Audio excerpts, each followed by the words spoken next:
Vendredi 10 février 2023, merci de vous informer sur JD Édition Mag et TV. Vous suivez la revue de presse Éduc-Info, le numéro 4 de l'année 2023. Bonjour à tous à la une de cette revue.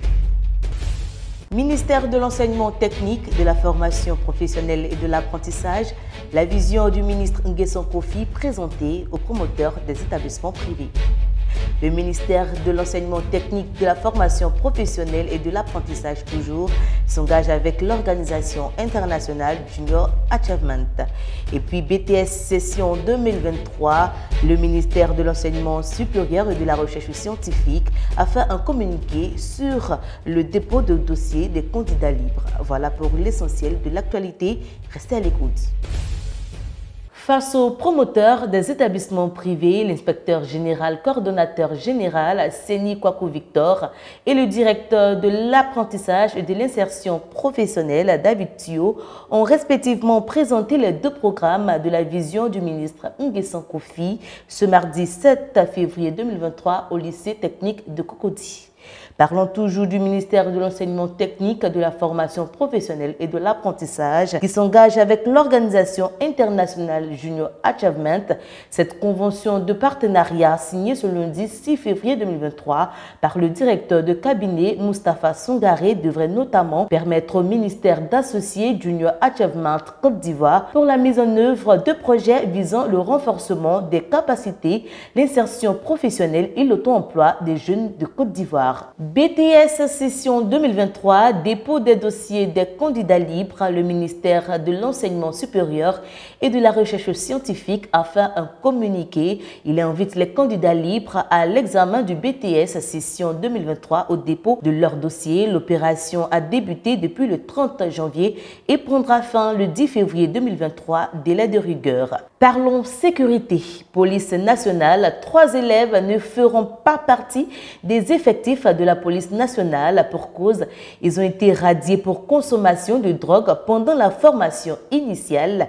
Le ministre de l'Intérieur et de la Sécurité, Vagondo Diomandé, l'a annoncé lors de la présentation des recrues ayant terminé la formation commune de base de 3 mois. La gendarmerie s'y met à la sensibilisation. Des gendarmes de la brigade de Lakota ont sensibilisé mardi 7 février 2023 les élèves du lycée moderne Bogadoudou Émile sur les phénomènes de la cybercriminalité, de l'alcool et de la drogue en milieu scolaire.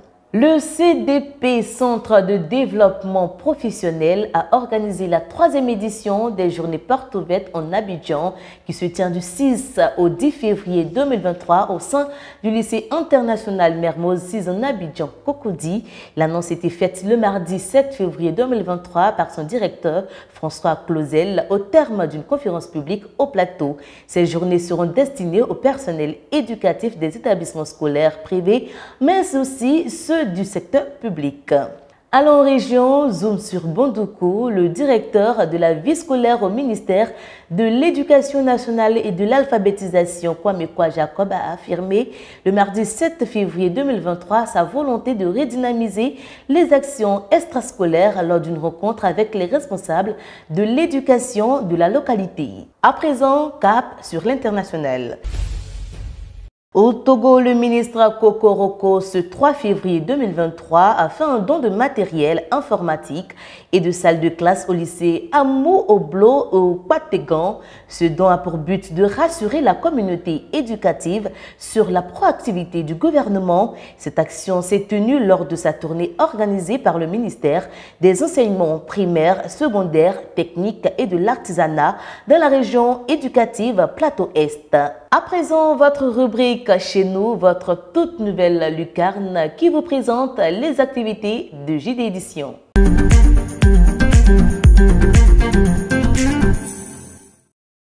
Action sociale JD Édition dépose ses valises à Boaké. Un don de 26 chaises aux 2 internes pédagogiques Boaké 1 et Boaké 2 a été offert le vendredi 3 février 2023 par la maison d'édition. Ce don s'inscrit dans le cadre des activités sociales de JD Édition en tant qu'entreprise citoyenne. L'objectif de cette action sociale est de renforcer l'équipement de bureaux des dites structures. Parlons toujours des actions sociales de JD Édition. Après Boaké, JD Édition dépose ses valises en Abidjan, précisément à Port-Boué, une commune de la capitale économique. La maison d'édition offre des œuvres littéraires aux établissements scolaires de Saint-Cyr. Ce sont 17 œuvres littéraires qui ont été offertes au grand bonheur des élèves. Reportage Emmanuel Kwao.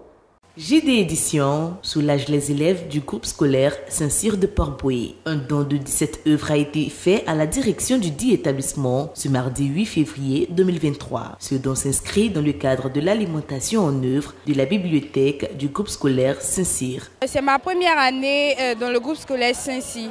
Lorsque je suis arrivée, j'ai constaté que mes amis, c'est-à-dire les élèves, se promenaient pendant les heures creuses autour de l'école. Donc on a vu avec le directeur pour créer une bibliothèque au sein du groupe scolaire Saint-Cyr. C'est en ce sens que nous avons pu créer une bibliothèque et nous avons fait une demande à JD Édition qui aujourd'hui est venue nous donner certaines œuvres que nous remercions énormément, particulièrement le directeur général. Je suis très émue et très contente de toutes ces œuvres que nous avons reçues de la part de JD Édition.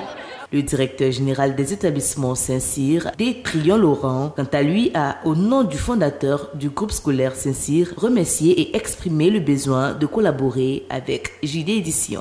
Je voudrais, au nom du fondateur de ce groupe scolaire Saint-Cyr, présenter mes remerciements à monsieur le directeur général de JD Édition pour véritablement la collaboration franche qui existe entre sa structure et notre groupe scolaire et surtout pour ces œuvres qu'ils ont bien voulu donner à nos élèves pour alimenter notre bibliothèque et faire en sorte que les enfants puissent s'épanouir. Vraiment, merci beaucoup et cela nous va droit au cœur.